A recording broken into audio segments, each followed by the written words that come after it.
반갑습니다. 제 목소리 상태가 좀 안 좋죠? 괜찮습니까? 네, 저만 좀 눈치 보는 건가요? 네. 저는 찬바람 맞으면서 먼지 속에 좀 일하다 보니까 목 상태가 좀 많이 못한 중에 또 이렇게 온수가 안 나오는 상황에서 좀 샤워를 했더니 목이 이게 빨리 안 돌아오더라고요. 그래서 요즘에는 안 하고 있는데도 목 상태가 좀 많이 좋지 못합니다. 그래서 이렇게 말씀 교제하는 중에 혹시 잘 보이시나요? 네. 교제하는 중에 음이탈이 좀 나거나 이렇게 목을 좀 가다듬는 행위가 있을 때 있는데 좀 너그럽게 좀 이해해 주시고 불쌍히 여겨 주시기 바랍니다. 제가 좀 불쌍히 보이려고 가을을 너무 이렇게 일교차가 큰 뭔가 건강의 해악처럼 말했는데 사실 너무 예쁘죠, 요즘. 저는 가을을 참 좋아합니다. 참 일교차가 큰 건 참 싫은데 낮에 보는 가을 햇살은 참 제일 포근한 것 같아요. 따뜻하고. 그리고 또 날씨 자체가 계절 자체가 생각하고 뭔가 정리하게 해주는 그런 효과가 있지 않나 이런 생각이 듭니다. 이런 좋은 날씨에 우리 성도님들 충분히 잘 즐기시길 바라고 이런 계절 주신 주님 감사하면서 이 계절 잘 보내줬으면 좋겠습니다. 말씀 교제를 시작하도록 하겠습니다. 오늘 교제 제목은요, 데살로니가전서 2장에서 배우는 바울의 리더십이라는 제목으로 교제해 보도록 하겠습니다. 우리가 살고 있는 사회를 정보의 홍수를 넘어서 정보의 대홍수의 시대라고 말하고 있습니다. 그래서 하루하루 다양한 정보들이 우리의 관심을 끌기 위해서 사실보다 더 부풀려지거나 혹은 거짓과 사실이 교묘하게 섞여서 좀 자극적으로 포장되고 가공되고 유통되고 그렇게 허비되고 있어요. 혹시 일주일 전에 혹시 TV에서 뭐 봤는지 기억나시는 분 계십니까? 잘 안 나시죠? 근데 뭘 보긴 봤어요. 우린 유튜브로 뭘 보긴 봤습니다, 분명히. 근데 내가 무엇을 보고 어떻게 시간을 썼는지 모르겠는데 분명히 유튜브로 보면서 시간을 많이 썼어요. 이렇게 정보는 흘러 넘치고 있는 시대입니다. 홍수 중에 마실 물이 없다는 말이 있듯이 이러한 정보의 대홍수 속에서 정말 무엇이 진실인지 그리고 무엇을 집중해야 되는지 정신이 하나도 없습니다. 그래서 넘치는 정보 속에서 사람들은 생각하는 것을 멈추고 스스로가 확인하고 확증해야 할 것들을 타인의 견해와 생각에 의존하고 있는 게 현 시대의 어떤 현상인 것 같아요. 그래서 우리가 살고 있는 이 사회의 많은 구성원들은 어떤 특징적인 어떤 편향적인 성향을 보이는데 그걸 사회학자들이 이렇게 말하더라고요. 그걸 뭐라고 말하냐면 확증 편향이라고 말합니다. 이 확증 편향적인 성향이 두드러진 사회다라고 말하는데 이 확증 편향이 확증이네요. 확증 편향이란 무슨 뜻인가 나무 위키에서 이렇게 정리했더라고요. 사실 여부를 떠나 자신의 견해 또는 주장에 도움이 되는 정보만 선택적으로 취하고 자신이 믿고 싶지 않은 정보는 의도적으로 외면하는 성향을 말한다. 현 사회가 대단히 확증 편향적이다라고 말합니다. 문제는 이 사회 속에서 우리 성도들이 살아가고 있다는 거죠. 그래서 살아가고 있다는 것은 우리 성도들이 원치 않든 영향을 받고 있다는 거예요. 이런 확증 편향적인 성향에서. 무엇보다 이 부분에서 우리가 간과해서는 안 될 게 유튜브죠. 빼놓고 말할 수가 없습니다. 이 유튜브의 알고리즘이 우리 사회의 사고와 생각에 대단히 큰 영향을 미치고 있어요. 실제적으로. 유튜브의 알고리즘은 이용자의 검색 내용과 시청 내용을 계속 수집하고 모아서 분석해서 이 사람의 성향에 맞는 동영상만 계속 제공하는 거예요. 그래서 24시간 계속 보고 싶은 것만 보고 내가 듣고 싶은 소리만 계속 듣게 하는 거예요. 유튜브의 알고리즘은. 물론 간혹 밑으로 계속 내리다 보면 좀 다른 반대 입장이 간혹 나오긴 합니다. 근데 그런 것까지 내리기 전에 이미 밑에 이제 다음 영상, 다른 영상, 관련 영상 보기 이런 거에 보면 이미 우리의 마음이나 정신을 혼미하고 우리의 관심을 끄는 글들이 너무 많아요. 동영상들이. 그래서 이렇게 확증 편향적인 성향이 지금 사회는 두드러지고 있습니다. 그래서 이러한 확증 편향적인 사고는 우리 사회에 일어난 갈등을 더 심화시키고 분란을 가속시키고 있어요. 사람은 어쩔 수 없는 서로의 차이와 입장이 존재합니다. 동의하시죠? 사람이 다 똑같을 수 없지 않습니까? 아무리 정말 뜨겁게 사랑하고 정말 나랑 완전 찰떡 같은 사람도 결혼하고 나면 반드시 싸우게 돼 있고 마찰이 있기 마련입니다.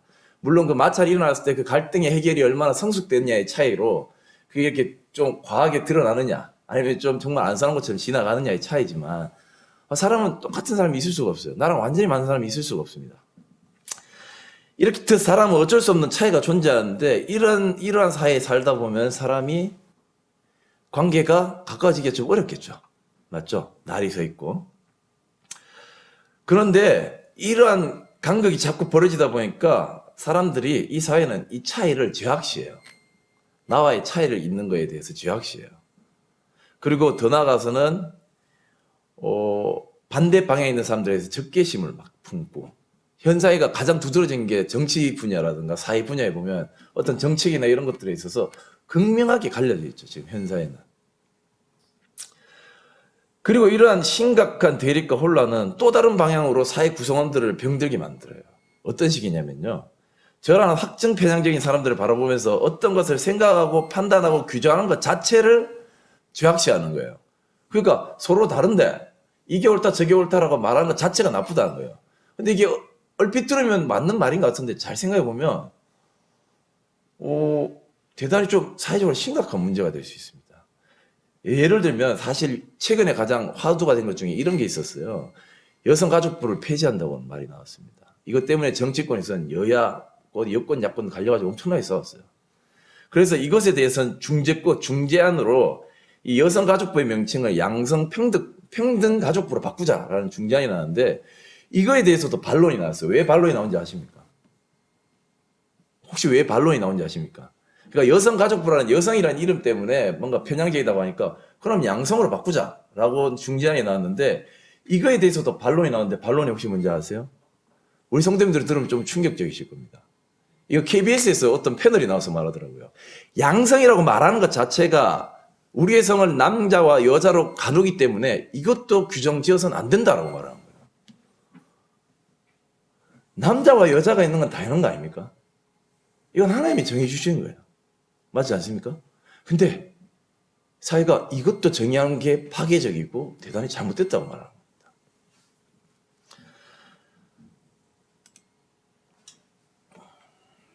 이렇듯 저희 살고 있는 사회가 대단히 혼탁하고 혼란스럽습니다. 무엇이 옳은 것들, 예를 들어서 1 더하기 1은 2지 않습니까? 근데 그 2라고 말하는 것이 파괴적이라고 말하는 거예요. 좀 당황스럽죠. 이렇게 혼탁한 시대를 저희는 살고 있습니다. 어느 시대나 영적인 지도자들, 리더들은 필요했지만 지금 우리가 살고 있는 이 혼탁한 시대에 그 어떤 세대보다 초대교회로부터 지금까지 그 어떤 세대보다 말세에 가장 가까운 우리 세대에 어쩌면 이런 영적 리더십, 영적인 리더가 가장 필요한 때가 아닌가. 이 교회뿐만 아니라 사회 곳곳에 절실한 피가 필요한 때가 아닌가 그런 생각이 들었습니다. 그래서 하나님의 말씀에 능통하고 뱀처럼 지혜롭고 비둘기처럼 순결한 이 영적인 리더십이 너무나 간절히 필요한 시대에 우리는 지금 살고 있다. 그래서 사전적 의미로 리더에 대해서 한번 알아봤습니다. 이게 어학사전인데요. 리더는 조직이나 단체 따위에서 전체를 이끌어가는 위치에 있는 사람을 리더라고 하더라고요. 그리고 이 리더십이란 말은 두산백과에 이렇게 잘 정리가 되어 있습니다. 집단의 목표나 내부 구조의 유지를 위하여 구성원이 자발적으로 집단 활동에 참여하여 이를 달성하도록 유도하는 능력을 리더십이다. 그러니까 리더의 인도하는 능력을 리더십이다라고 말하더라고요. 즉 리더는 조직이나 단체를 이끌어가는 사람인데 교회 안에서는 좁은 의미로 리더란 장로나 목자, 책임 교사 등을 지칭한다고 볼 수 있고요. 좀 넓은 의미로 이 리더라는 것을 표현해 봤을 때, 이해해 봤을 때 주님 안에서 하나님을 위해 수고하는 모든 성도들이 이 리더의 범주에 들어간다고 저는 생각이 들었습니다. 사실 오늘 말씀 준비하면서요, 제가 제목이 아까 뭐라고 말씀드렸죠? 바울의 리더십이었잖아요.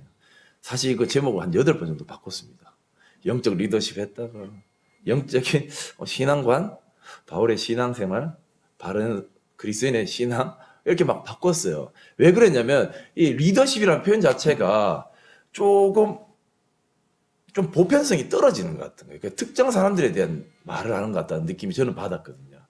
그래서 성도님들이 스스로 이렇게 리더십이라는 제목을 딱 들었을 때 스스로가 자신에게 적용함에 있어서 장애가 될 것 같다라는 생각이 들어서 좀 이름을 고르는데 좀 너무 좀 고민을 많이 했어요. 근데 이 리더에 대한 의미를 좀 다시 좀 정립해 보면서 과연 그럼 리더는 누구냐? 오늘 우리가 말하고 싶어 하는 이 리더십을 발휘해야 될 이 리더. 리더의 범주를 어떻게 놓을 것인가 생각했을 때 저는 좀 오늘 좀 좁은 의미로의 리더가 아니라 넓은 의미로 주님 안에서 하나님을 위해서 수고하는 모든 성도들이 삶에 적용할 수 있기를 바라고 그럴 수 있다고 묵상했기 때문에 오늘 이렇게 말씀을 좀 가져왔습니다. 이 말을 좀 더 풀어서 말하자면 성도님들 모두 리더라는 말씀인 겁니다.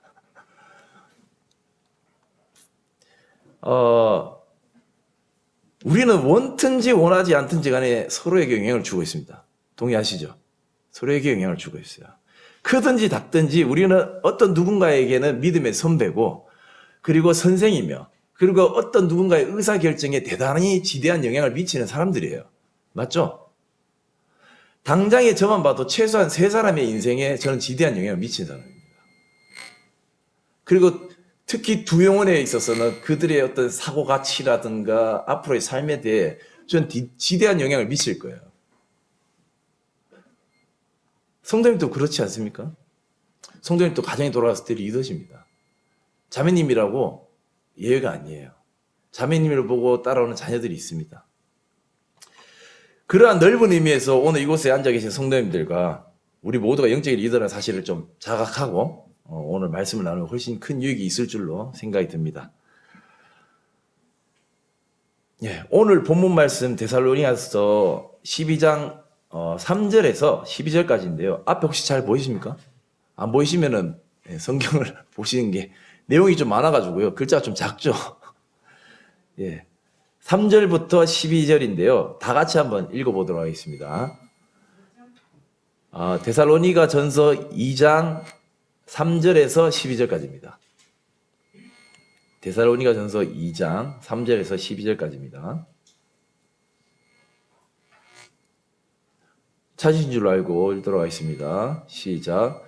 우리의 권면은 간사함이나 부정에서 난 것이 아니요 속임수로 하는 것도 아니라 오직 하나님께 옳게 여기심을 입어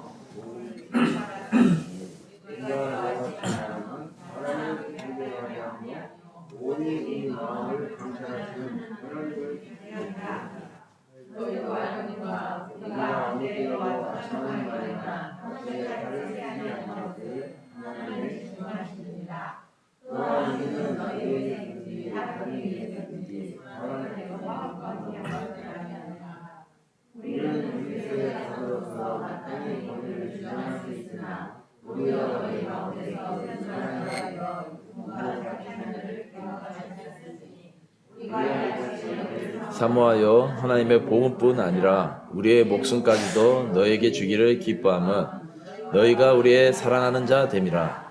형제들아 우리의 수고와 애쓴 것을 너희가 기억하리니 너희 아무에게도 폐를 끼치지 아니하려고 밤낮으로 일하면서 너희에게 하나님의 복음을 전하였노라. 우리가 너희 믿는 자들을 향하여 어떻게 거룩하고 옳고 흠없이 행하였는지에 대하여 너희가 증인이요 하나님도 그러하시도다.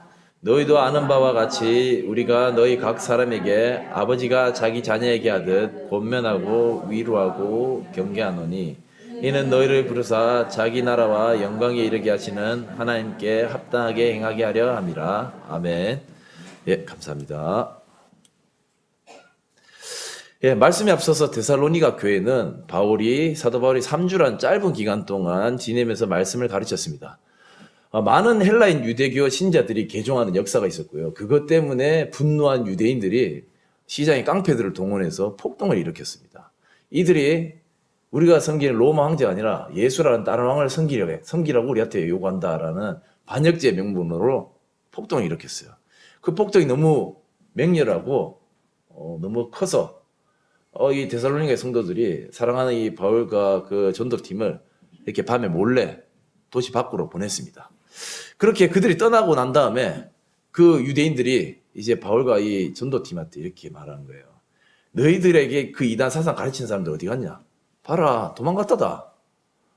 너희들 버리고 도망간 그 사람들의 말을 믿을 수 있다고? 제 목숨 살겠다고 도망간 걔들의 말을 믿을 수 있느냐? 이런 식으로 그들에게 도전하고 있는 거죠. 이런 말들로 데살로니가 성도들을 막 압박하고 도전했습니다. 그러나 그것은 사실이 아니었죠. 바울은 그들을 너무나 사랑하였고 여러 번 가고자 했지만 그것이 막혔고 그래서 어쩔 수 없어서 너무 애타는 마음 가운데 되는 대로 디모데를 먼저 보냈습니다. 그리고 돌아온 디모데가 유대인들이 바울과 선교행 팀을 어떻게 비방하였는지에 대해서 전해 들었어요. 바울이 얼마나 억울했겠습니까? 그가 얼마나 이들을 사랑하고 있는데 마치 자식을 버리고 도망간 부모처럼 유대인들이 그를 비방한 것에 있어서 그런 마음이 아마 많이 억울하고 그들에게 자신이 얼마나 사랑하는지 말해주고 싶었을 거예요. 혹시나 그들이 오해하고 혹은 낙담하지 않을까. 하나님을 사랑하는 마음이 내가 그들을 떠났다는 것 때문에 낙담하지 않을까 되게 그런 마음이 많이 조바심이 느꼈던 것 같습니다. 그래서 사도 바울은 오늘 본문 말씀을 통해서 내가 얼마나 너희를 사랑했고 내가 너희들을 얼마나 진심으로 사랑했는지에 대해서 이렇게 변호하고 있는 내용입니다. 그러한 배경으로 오늘 데살로니가전서 2장 3절 말씀이 기록되었는데요. 이 오늘 본문 말씀을 통해서 배우는 것은 크게 세 가지입니다. 바울의 리더십에서 첫 번째는 리더십의 동기고요. 두 번째는 리더의 말이고 그 다음은 리더의 행동입니다. 먼저 첫 번째로 리더십의 동기입니다. 예, 사도 바울의 리더십의 동기는 무엇이었을까요? 본문에 나와 있습니다. 리더십의 동기는 하나님을 기쁘시게 하는 것이다 라고 적혀 있습니다. 이것을 이해하는데 우리는 어떠한 어려움도 없고 어떠한 추가적인 설명도 필요하지 않습니다. 사도 바울의 사역에 있어서 그의 유일한 동기는 하나님을 기쁘시게 하는 것, 하나님께 영광을 돌리는 것이죠. 바울의 동기는 성경 곳곳에서 너무나도 선명하고 분명하게 아주 많이 기록되어 있어요. 사도 바울은 하나님을 영접하고 구원받은 이후에 하나님을 기쁘시게 하기 위해서 일평생을 다 드렸습니다. 그리고 이것은 비단 사도뿐만 아니라 초대 교회 때부터 지금까지의 모든 성도들도 동일합니다. 약간의 경중의 차이가 있을지 모르겠지만 구원받은 성도의 모든 목적은 하나로 통일됩니다. 하나님의 영광, 그분의 기쁨. 동의하시죠? 아멘입니다. 우리의 모든 삶의 행동의 동기는 하나님의 기쁨이 되기 위해서죠. 죽음 이후에 우리가 천국에 갈 것에 대해서 우리는 확신하고 있습니다. 맞죠? 그래서 우리는 죽음 이후에 어떻게 될까의 두려움에 사로잡혀 살지 않습니다.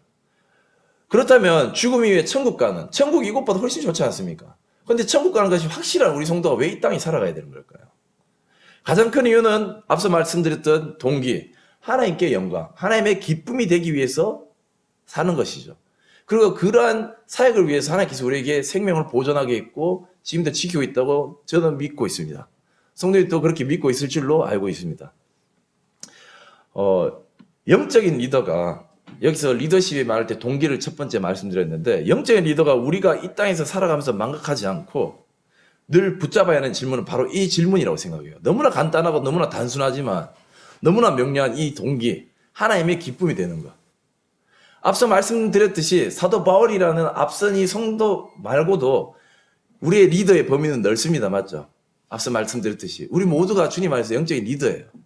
왜냐하면 우리가 누군가에게 영향을 미치고 있기 때문에 그들을 인도하고 있기 때문에 그리고 그 인도하는 리더에게 그 동기는 하나님이 기쁘시게 한다는 것이죠. 그런데 이 질문은 너무나 쉬운 건데 자주 망각합니다. 그래서 우리는 생각해요. 나는 왜 지금 살아가고 있는가? 나는 무엇을 위해 살아가는가? 이 영적인 리더는 우리들은 우리의 동기를 늘 살펴야 됩니다. 그래서 사단 마귀는 우리의 동기를 망각하게 하고 잊어버리게끔 하고 그리고 오늘 또 우리를 시험하고 있어요. 다양한 형태의 공격들이 있습니다. 게으름도 있고요. 어떤 환경도 있고요. 어떤 아픔도 있고요. 병마도 있고요. 다양한 것들로 우리의 동기를 흐트리려고 사단 마귀는 공격하고 있어요. 근데 그 공격의 핵심은 딱 이 두 가지 질문이에요. 첫 번째, 하나님을 기쁘시게 할 것인가? 아니면 내가 기뻐하는 삶을 살아갈 것인가? 핵심은 이 두 가지로 나뉜다고 생각이 듭니다. 우리는 우리의 동기에 대해서 망각하게 될 때 본성대로 살아가는 습성이 있어요. 우리가 이것을 딱 망각하는 순간 우리는 우리의 기쁨을 쫓아 살아갑니다. 자연스럽게. 우리가 영적으로 좋을 때는 좋은 동기를 가는데 좋은 동기를 가지고 그 가운데 막 일을 하고 좋은 마음으로 일을 해요. 하지만 그때에도 우리는 무시로 생각해야 된다는 겁니다. 그러니까 우리가 예를 들어서 주일학교를 섬깁니다. 주일학교 아이들이 너무 사랑스러워요. 이 아이들 섬기고 이 아이들에게 너무 좋은 거야. 인간적으로도 좋아요. 아주 좋습니다. 그런데 그때도 우리는 생각해야 된다는 겁니다. 내가 왜 이 일을 하고 있는가? 내가 왜 이것을 하고 있지? 내가 왜 시간을 들여서 이 주일학교, 이 아이들을 돌보고 있냐는 거죠. 내가 왜 학생회를 보고 있냐는 거죠. 왜 시간을 내서 청소하냐는 말이죠. 시간이 지나다 보니까 사람은 습관이라는 게 생기더라고요. 물론 좋은 습관이 대단히 중요한 건 맞습니다. 근데 그 좋은 습관을 행하는 중에서도 무시로 우리는 이 동기를 놓쳐서는 안 된다는 말씀이시죠. 무엇 때문에 우리가 하는가? 우리가 무엇 때문에 살아가고 있는가? 우리는 모든 삶에서 모든 행위에서 우리는 바른 동기, 이 바른 동기 하나님 기쁘시게 하겠다라는 것을 반드시 기억해야 되겠습니다. 예전에 전해 들은 이야기입니다. 어느 지역이라고 말씀을 못 드리겠습니다. 어떤 지역에 큰 도시예요. 그게 도시에 있는데 형제님이 출근을 했대요. 아침에 출근하고 가고 있는데 그 도시에서 제법 큰 교차로에서 충돌 사고가 난 거예요. 박았습니다. 아마 뒤에서 박았나 봐요. 근데 그분이 너무 좀 이렇게 이게 말을 대화하다 보니까 좀 사람이 곤두서 있다 보니까 막 말이 좀 막 상대방이 막 했나 봐요. 근데 이분이 주님 믿기 전에 운동했던 분이거든요. 혈기가 좀 있는 분이에요. 그러다 보니까 그 도시 사람들 그렇게 많은 그 사거리에서 엄청 큰 소리를 막 싸운 거예요. 막 오래오래 막 싸운 거예요. 차마 제가 디테일하게 표현을 못 하겠습니다. 막 삿대질하고 싸웠대요. 그렇게 싸우고 나서 이제 나중에 정리가 됐겠죠. 정리가 된 다음에 수요 집회에 이제 그분이 참석했는데 어떤 성도님이 지나가다가 아이고 형님 그 잘 해결됐어요? 이 말한 거예요. 근데 그 순간 그 형님이 그 예배당에 앉아있다가 울었대요. 너무 수치스럽고 너무 부끄럽고 내가 그거 뭐라고 내가 그 사람하고 그렇게 싸웠는가 그래서 너무 울었대요.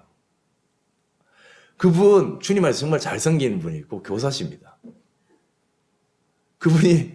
그분이 잘못 살았기 때문에 그 교차로에서 싸웠을까요? 아니죠. 순간 동기를 놓쳤기 때문이라고 저는 생각이 들어요. 그래서 그분이 그 이후부터 계속 차 탈 때 기도한대요. 주님 혹시 운전 중에 어떤 문제가 생기더라도 절대 화내지 않고 싸우지 않고 하나님의 덕을 기릴 수 있도록 지금 도와주시기 바랍니다. 이렇게 기도하신다더라고요. 그 말 듣고 반성했습니다. 저도 좀 차 타면 좀 괴팍해지는 성향이 있는데 기도하게 되더라고요. 이 예화를 준비하면서 저도 기도했습니다. 주님 돌아가는데 무사히 돌아갈 수 있게 해주십시오. 오고 있는데 앞에 차가 너무 천천히 가는 거예요. 저도 모르게 쌍라이트 한번 했어요. 습관적으로 했다가 아차차 해서 그냥 천천히 왔습니다. 동기를 자꾸 잊어버려요 우리는. 성도님들 맞죠? 정말 단순한데 우리가 하나님을 위해 기쁘게 하는 건 당연히 아는 거예요. 근데 우리가 이걸 자꾸 까먹어요. 근데 이거는 우리가 삶의 모든 요소에서 계속 생각해야 되는 거거든요. 집에서 설거지를 할 때도, 운전을 할 때도, 직장에서 일을 할 때도 우리 이걸 생각해야 돼요. 먹고 살려고 일하는 건 맞지만 왜 먹고 살느냐? 왜 우리가 이 땅에서 먹고 살아야 되는가? 하나님의 기쁨을 위해서. 이걸 잊어버리면 안 됩니다. 이거 놓쳐버리면 내 기쁨을 위해서 사람이 동기가 바뀌더라고요. 그래서 우리들의 동기는 하나님께만 영광을 돌리는 것이 아니라 또한 주변 성도들과 이웃에게 죄송합니다. 이게 되게 중요한 겁니다. 그래서 동기를 잊어버리시면 안 돼요. 그리고 우리가 또 이 동기를 반드시 기억해야 되는 중요한 것 중에 하나가 또 뭐냐면요. 성도들이 이런 하나님의 동기를 늘 기억하고 그것을 염두에 두고 생활하는 걸 하나님도 아시지, 당연히 아시거니와 우리 주변에 있는 성도들과 이웃들이 알아본다는 거예요. 우리를 지켜보고 있다는 거예요. 제가 저번 주일날 너무 깜짝 놀란 일이 있었습니다. 저번 주일에 이든이가 주일학교에 오지 못했어요. 사실 주일학교에 분위기 메이커입니다. 저희 아들이라서가 아니라 말을 제일 많이 해요. 네, 대답을 제일 잘해요. 뭐 오답이든 뭐든 일단 대답을 합니다. 얼마나 다행인지 모르겠습니다. 어쨌든 분위기는 흘러가니까요. 근데 걔가 없어서 좀 걱정했어요. 우리 로운이하고 태훈이는 저는 사실 아직 약간 아기 짐승이다라고 생각했거든요. 하여튼 로운이도 이렇게 막 잘 집중 안 한 것 같고 이렇게 대답 잘 안 해서 걱정했는데 너무 대답을 잘하는 거예요. 애가. 형이 없으니까. 너무 신기하더라고요. 그러면서 태훈이는 더군다나 이렇게 맨날 말씀 잘할 때 로운이만 보고 옆에 보고 있고 땅바닥 보고 있고 어제는 심지어 이렇게 막 고개를 숙이고 있었거든요. 근데 주일날 주제가 뭐였냐면 하나님께서 사람을 만들었다는 주제였어요. 그래서 앞에 이제 주일학교 선생님이 막 복음을 이렇게 성경 말씀 이야기하면서 하나님께서 흙으로 사람을 빚었어요. 그 흙을 빚고 코에다 뭘 불어넣었을까 했더니 태훈이가 이렇게 고개 숙이고 있다 탁 들더니 생명. 그거 저 깜짝 놀랐어요. 뒤에 있는 선생님들도 눈이 동그래져가지고 대답을 못할 거라고 생각하고 이렇게 선생님들 이러고 보고 있다가 놀라운 거예요. 너무 또렷하게 저요도 아니에요. 생명. 코에 생명을 불어넣었다. 말씀 전한 스님도 너무 깜짝 놀란 거예요. 그래. 뭘 불어넣었다고? 한 번 더 제자 했더니 생명 하더라고요. 안 듣는 줄 알았어요. 안 보는 줄 알았습니다. 우리 애들 솔직히 교회 와서 항상 1층에 있어서 내가 뭐 하는지 모르는 거라고 생각했어요. 아들 자랑이 아니고요. 성도님들, 주님께서 십자가상에서 마지막에 했던 말이 뭔지 아시죠? 다 이루었다. 이거 본토론으로 뭐라고 하는지 아십니까? 헬라어로. 히브리어입니까? 다 이루었다가 뭔지 아십니까? 헬라어죠. 예. 헬라어로 뭔지 아십니까? 역시 우리 성도님들 많이 들어서 아시네요. 이든이가 그러더라고요. 테텔레스타이. 너무 놀라서 야, 그건 무슨 뜻인지 알고 네가 아냐? 그러니까 다 이뤘다. 이러더라고요. 이렇듯 우리 주변에 우리를 다 보고 있습니다. 우리가 어떠한 동기로 어떠한 마음 중심으로 우리가 무엇을 하는지 다 지켜보고 있어요. 우리의 이웃들도 지켜보고 있습니다. 제가 신앙하면서 가장 그래도 기분 좋았던 이웃에게 들은 말은 쟤는 그래도 진짜 같다. 그 말을 들었을 때요. 제가 잘해서가 아니라 그때만큼은 동기에 맞게 잘 행동했던 것 같아요. 그래서 성도님이 그걸 보고 그 이야기를 하시더라고요. 그 이웃이 그런 이야기 하더라고요. 야, 그래도 네가 믿는 건 진짜인 것 같다. 항상 듣는 말은 아니지만 많이 듣지 못해서 정말 가슴 뜨겁게 아직도 새기고 있습니다. 예. 늘 우리는 스스로에게 물어봐야 됩니다. 누구를 기쁘게 할 것인가? 바른 동기는 영혼의 나침판과 같아서 우리의 영혼이 하나님을 향해서 좁은 길로 계속 나아갈 때 좌로나 우로나 치우치지 않고 혹 치우치더라도 다시 일어나서 그 방향을 잡게 도와줘요. 바른 동기. 우리가 바른 동기만 가지고 있다면 우리 삶이 절대 좁은 길 밖으로 혹은 하나님이 전혀 나 너를 도무지 모르겠다 하는 그러한 삶을 살진 않으실 겁니다. 사도 바울은 자신의 행위의 동기를 망각하지 않았습니다. 영적인 리더는 바른 동기를 망각하지 않고 늘 품고 있어야 됩니다. 성도님들 이것을 기억했으면 좋겠습니다. 나는 어떠한 동기로 살아가는가? 두 번째입니다. 데살로니가 전서 2장을 통해서 배우는 바울의 리더십. 두 번째는 리더의 말입니다.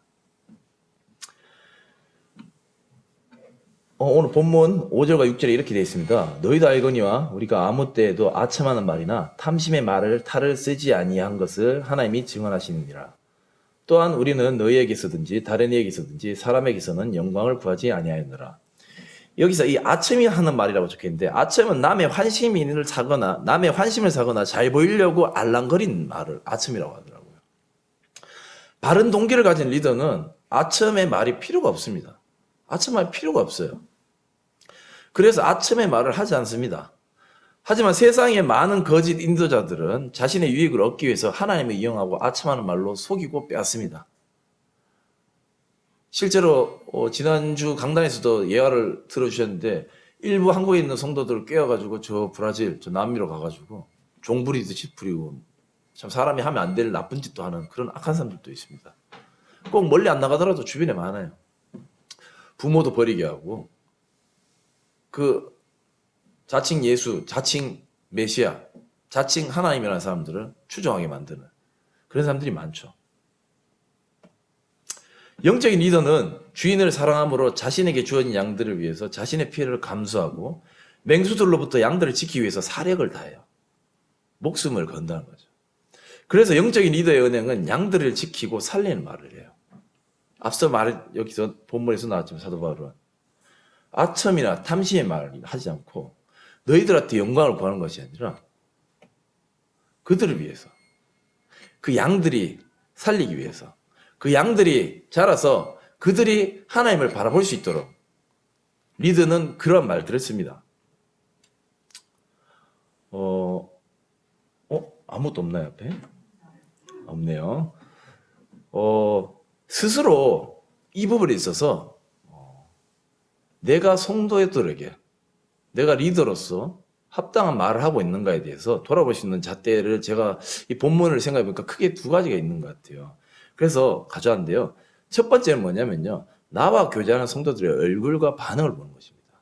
그러니까 내가 리더로서, 영적인 리더로서 정말 참되게 바른 동기를 가지고 내가 잘 말하고 있는가에 대한 척도는 나와 대화하고 있는 상대방의 얼굴과 반응이라는 거죠. 나와 교제하는 성도들이 힘을 받고 위로를 받고 하나님을 주목하는지 아니면 나와 교제하는 성도들이 낙담하고 상처를 받고 사람을 주목하는지를 살펴봐야 된다는 것입니다. 나랑 교제했는데 성도 얼굴이 이래요. 뭔가 해보겠대. 그렇습니다. 잘하고 계신 겁니다. 근데 나랑 대하고 나니까 성도들의 얼굴이 어두워. 낙담해. 잘 모르겠어. 나 모르겠는데요. 이런 식의 반응이라면 고민해봐야 되는 거예요. 스스로를 돌아볼 필요가 있습니다. 내가 정말 바른 동기를 가지고 지금 하고 있나? 혹은 말을 잘하고 있는가? 물론 항상 긍정적인 말이나 괜찮다라는 말이 괜찮다고 말하는 건 아닙니다.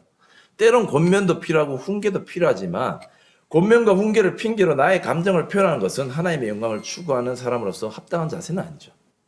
동의하시죠? 사람이 성내는 것이 하나님의 의를 이루지 못함이라. 야고보서 1장 20절에 이렇게 말하고 있어요.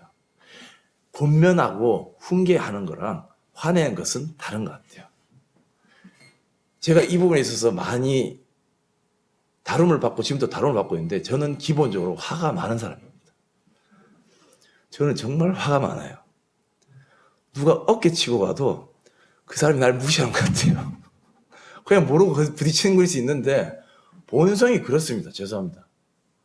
어쩌라고가 아니라 정말 안 그러고 싶은데 이게 반사적으로 올라와요. 화가 많습니다. 좀 억울한 게 저 스스로 억울한 일을 많이 당했다고 말하지만 그건 아닌 것 같아요. 제한테 좀 나쁜 습관이 있는 거죠. 제 동기를 자주 망가하기 때문에 그럴 것입니다. 하지만 분명히 성경의 말씀이 이렇게 말하고 있더라고요. 성내는 것이 하나님의 의를 이루는데 합당하지 않다는 거예요. 감정을 드러내는 건 합당하지 않다는 거죠. 그리고 권면이나 훈계는 비율적으로 봤을 때 이건 제 견해입니다. 위로와 격려의 말을 10번, 아니 한 30번 하고 한 번 하는 게 맞다고 봅니다. 위로하고 격려하는 말을 한 30번 하고 계속 지켜보고 그의 상태를 지켜본 다음에 그때, 그 이후에 한번 권면하거나 훈계하는 게 옳지 않나 저는 그렇게 생각이 듭니다. 그리고 스스로 바른 언행을 하고 있는지 우리를 돌아볼 수 있는 잣대의 두 번째는 뭐냐면요. 주장하는 언행입니다. 동기가 바른 영적인 리더는 주장하는 언행을 하지 않습니다. 주장하지 않습니다. 자리나 지위 고하를 앞세워서 말하지 않아요. 너희 중에 큰 자는 너희를 섬긴 자가 되어야 하리라. 마태복음 23장 12절 말씀입니다. 지난 주일날 우리 강단에서 이 부분에 대해서는 좀 상세하게 말씀해 주셨던 것 같아요. 너희 중에 큰 자는 너희들을 섬긴 자가 되어야 된다. 주장하는 자세가 아니라 섬기는 자세가 되어야 된다는 거죠. 말 역시 동일한 겁니다. 사실 말은 우리의 생각이 표현되어지는 것이죠. 맞죠? 사도 바울은 이렇게 말하고 있습니다. 우리는 그리스도의 사도로서 마땅히 권위를 주장할 수 있으나 그가 권위를 주장한 것이 이상한 일이 아니고 잘못된 것은 아니에요. 그러나 사도 바울은 데살로니가에서 마땅히 주장할 권위가 있었지만 그러나 그는 그것으로 주장하지 않았고 도리어 그들을 섬기고 살폈습니다. 그것이 하나님께 기쁨이 된다고 여겼기 때문에 그는 주장하는 자세가 아니라 그들을 섬겼던 거죠. 그러한 바울의 자세는 데살로니가 성도들로부터 하나님을 바라볼 수 있게 하였습니다. 맞죠? 3주라는 짧은 시간밖에 없고 떠났지만 그들이 결국 누구를 의지하고 누구를 붙잡고 있습니까? 3주 동안 함께 했던 바울을 주목하고 있습니까? 아니면 하나님을 의지하고 있습니까? 하나님을 의지하고 있잖아요. 그들의 생명이 하나님한테 결착되어 있지 사도 바울에게 되어 있지 않지 않습니까?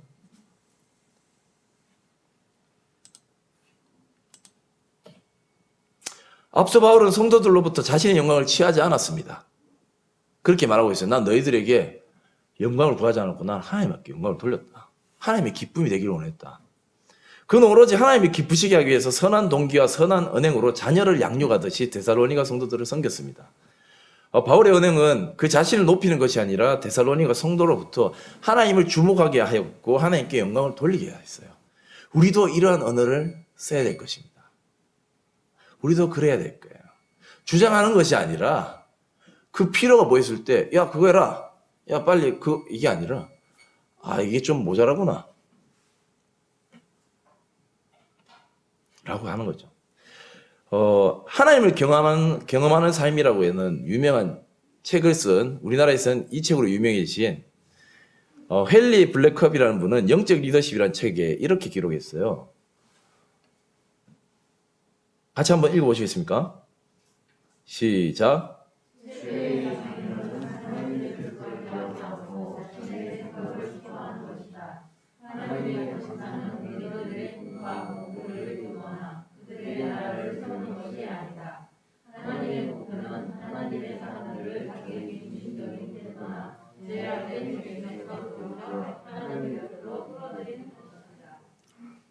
감사합니다. 영적인 리더의 말은 결국 다른 영혼을 하나님을 바라볼 수 있게 만들고 하나님께 영광을 돌리도록 인도하는 데 그 목적이 있다는 거예요.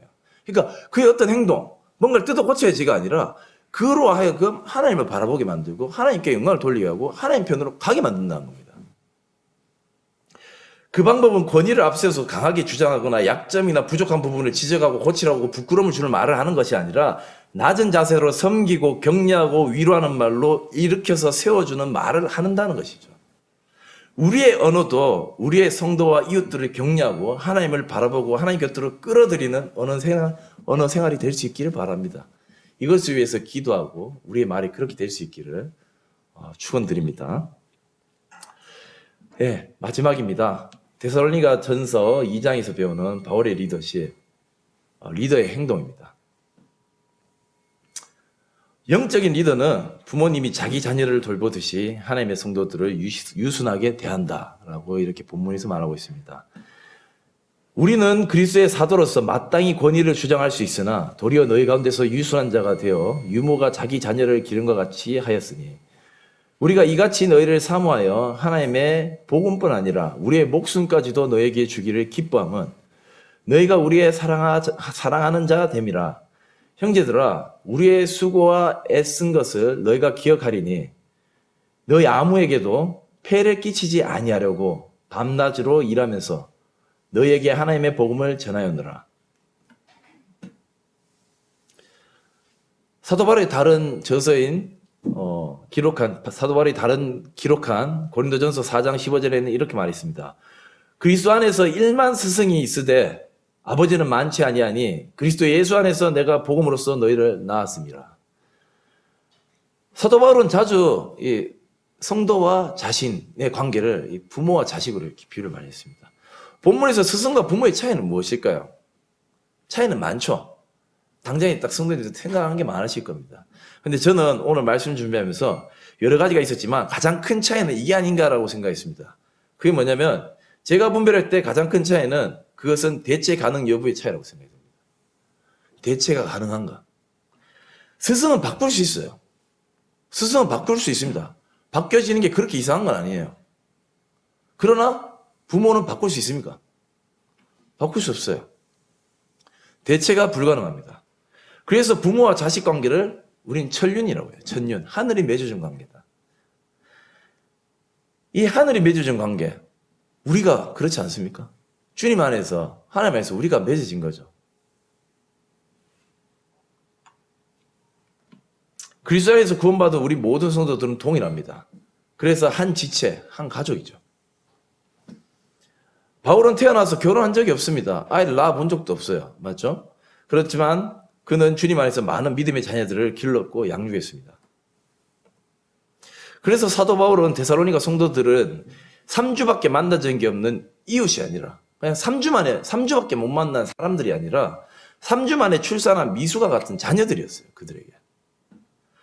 3주라는 짧은 기간이 있었지만 바울은 데살로니가 성도들을 자녀와 같이 섬겼습니다. 그래서 그들의 필요에 민감하게 살필 수밖에 없었고 마음이 더 갔던 거예요. 그의 마음은 그들은 이미 자식이었던 거죠. 우리가 생각했을 때 저는 그런 생각이 들어요. 문득 생각했을 때 3주밖에 안 만났는데 이 자녀라는 표현이 좀 오버 아닌가 이런 생각이 들었지만 그는 진심으로 주님 안에서 그들을 자녀로 낳은 거죠. 정말로. 그래서 이 3주라는 짧은 시간 만에 출생한 이 사생아 아니죠. 죄송합니다.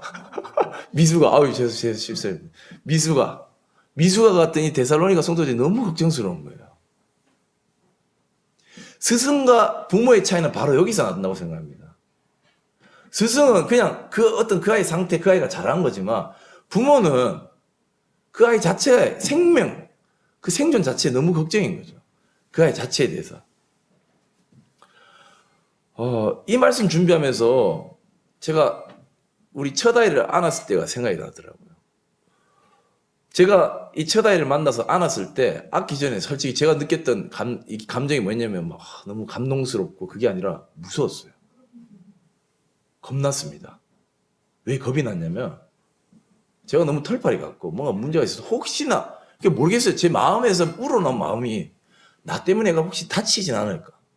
얘가 안았는데 뭐 단추 이런 데 찍혀가지고 혹은 심지어 그런 생각이 들었어요. 나한테 혹시 병균이 묻어가지고 얘한테 옮겨가지고 뭐 문제 생기지 않을까 해서 못 안겠는 거예요. 그 애가 자고 있으면 진짜 자는지 확인해 봤어요. 진짜 죽은 거 아닐까? 애가 이렇게 엎드려 자더라고요, 한 번은. 코 박고 자니까 이러다 숨 막혀 죽는 거 아니야? 자꾸 살피는 거예요.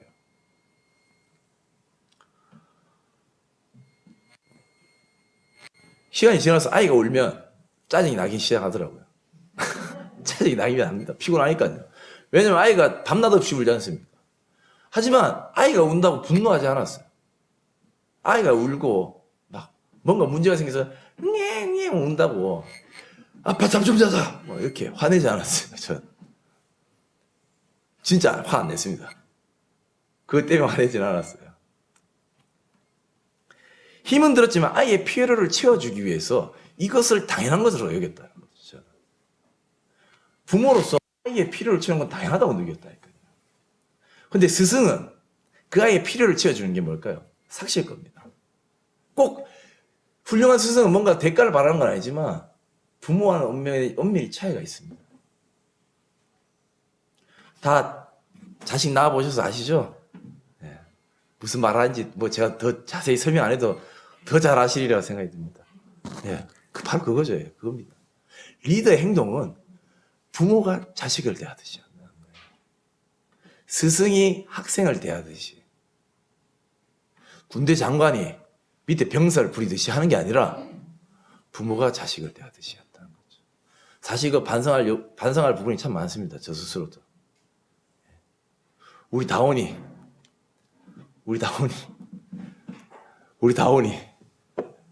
일주일에 한 번씩 나온다더라고요. 정말 다행이다는 생각이 들었는데 속으로 조금 배 아프다. 왜 이렇게 자주 나오냐. 장난이고요. 네. 정말 근데 저는 생각해봤어요. 정말 내가 맡은 아이들, 주님께서 나에게 주신 이 영혼들에 대해서 난 정말 부모 같은 마음을 품고 있는가. 바울은 데살로니가 성도들을 섬겼습니다. 그래서 데살로니가 성도들의 걱정이 돼서 애끓는 마음이었고 혹시 사단이 방해해서 미혹하진 않을까, 그들의 생명을 앗아가진 않을까, 믿음을 흔들진 않았을까 너무 걱정했어요. 영적인 리더는 부모가 자녀를 양육하듯이 그들의 필요에 민감하게 반응하고 그들의 소리에 귀를 기울이고 그들의 입장을 이해하려고 부단히 노력합니다. 내 마음이 중요한 게 아니라 그들의 상태가 대단히 중요해요. 맞죠, 자매님들? 자매님, 아이가 아프면 그 아이의 병이 낫기를 원합니까? 아니면 그 아이 때문에 내가 지금 불편한 게 짜증이 납니까? 병이 낫기를 원하지 않습니까? 맞습니다. 네, 맞습니다. 사도 바울도 그랬던 거예요. 리더십, 영적인 리더라는 그래야 된다. 리더의 행동은 그래야 되는 거예요. 내게 맡긴 양들에 대해서 그런 마음을 가져야 된다는 거죠. 우리 영천교회 성도님들도 하나님 맺어주신 성도들과 주변에 허락하신 이웃들에게 섬김의 자세로 하나님께 영광을 돌리는 복된 인생 되시기를 축원드리겠습니다. 그래서 오늘은 크게 세 가지 말씀드렸습니다. 영적인 리더의 동기, 그리고 그 리더의 말, 그리고 리더의 행동에 대해서 말씀드렸습니다. 예, 이상 말씀 마치도록 하겠습니다. 감사합니다.